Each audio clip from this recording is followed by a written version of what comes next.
রায় দৃষ্টিশক্তি হারিয়ে ফেলেছে এই খবর ডক্টর নিশ্চিত করা মাত্র এবার ডক্টরের উপরে চিৎকার চেঁচামেচি শুরু করে দিল অনির্বাণ। হ্যাঁ বন্ধুরা, ভিডিওতে লাইক দিয়ে দেখতে থাকুন। রায়কে নিয়ে হসপিটালে ছোটা মাত্রই যখন রায়ের গোটা পরিবার রায়ের জন্য আগে থেকে হসপিটাল অপেক্ষাকৃত অবস্থায় থাকে, ঠিক সেই মুহূর্তে রায়ের বৌমনি রায়কে বলতে থাকে যে রায়, তুমি একদম টেনশন করো না, আমরা সকলে চলে এসেছি, আমরা সকলে তোমার পাশে আছি, দেখবে তুমি খুব শীঘ্রই তোমার এই অন্তত দূর করে ফেলতে পারবে, তুমি আমাদের সকলকে দেখতে পারবে। রায় অন্যদিকে রায় বলতে থাকে যে বৌমনি, আমি তোমাদের কাউকে দেখতে পাচ্ছি না, তার মানে কি আমি আমার সন্তানকেও এই পৃথিবীর আলো দেখালো আমি কোনোদিন আমার সন্তানকে দেখতে পারবো না নিজ চোখ দিয়ে?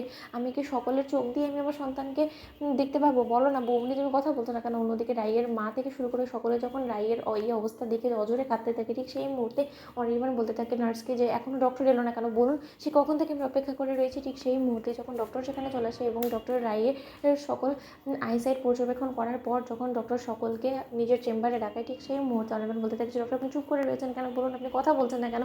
রাইয়ের এই সমস্যাটা কখন দূর হবে বলুন তো? ওর অনেকটা যন্ত্রণা করছে চোখে, হয়তো বা তার জন্যই হয়তো এরকম কিছু হয়েছে, তাই না? আমি বেশ বুঝতে পেরেছি হয়তো বা রাই কখনো এরকম একটা সাজগোজ করে না, তো তাই হয়তো বা ভুলভাল কোনো কিছু ওর চোখে ও দিয়ে ফেলেছে, তাই হয়তো বা ওর এই যন্ত্রণাটা করছে এবং চোখ যন্ত্রণা করা থেকে হয়তো বা ওর এই চোখে সমস্যাটা হয়েছে, তাই তো খুব শীঘ্রই সেরে উঠবে, এটাই আপনি বলবেন।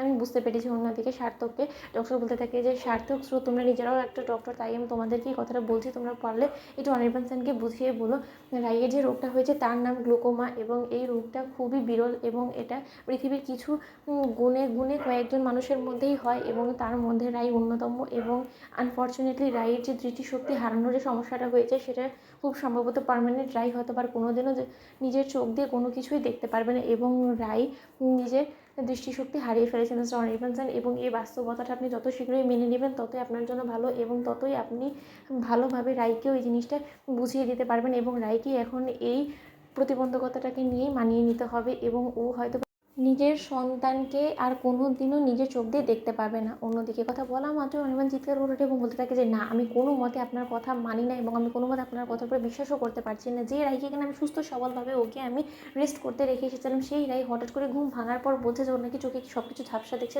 ঝাপসা দেখতে দেখতে হঠাৎ করে নাকি ওর চোখের সামনে সব কিছু ঘোলা হয়ে গেল এবং আপনি এখন ওর ট্রিটমেন্ট করার পর বলছেন যে ওনাকে আর কোনোদিনও কিছু দেখতে পারবে না। সেটা কী করে হতে পারে বলুন তো? ওর যথেষ্ট পরিমাণে আইসাইট ভালো ছিল এবং আমি বেস্ট থেকে বেস্ট ডক্টরের কাছে নিয়ে গিয়ে ওর ট্রিটমেন্ট করাবো। আমিও দেখি যে কী করে ওর ভালো ট্রিটমেন্টে হওয়া সত্ত্বেও ও চোখে না দেখে। অন্যদিকে ডক্টর বলতে থাকে আপনি চাইলে সেটা করতেই পারেন, আপনার ক্ষমতা আছে, কিন্তু তাই বলে আমি আপনাকে মিথ্যা আশ্বাস দিব না, কারণ আমি ওনার আইসাইট অবজার্ভ করার পর যতটুকু বুঝতে পেরেছি আমি সেটাই বলছি। বাদবাকিটা আপনার ডিসিশনের উপর। আপনি চাইলে আমার কাছে রেখেও ট্রিটমেন্ট করাতে পারেন, নয়তো আপনি চাইলে ওনাকে অ্যাব্রডে কোথায় নিয়ে গিয়েও হলে ওনার ট্রিটমেন্ট করাতে পারেন, কিন্তু এটাতে আপনারই লস হবে। তো বন্ধুরা, ভিডিওটি ভালো লাগলে লাইক এন্ড শেয়ার করে সাবস্ক্রাইব করতে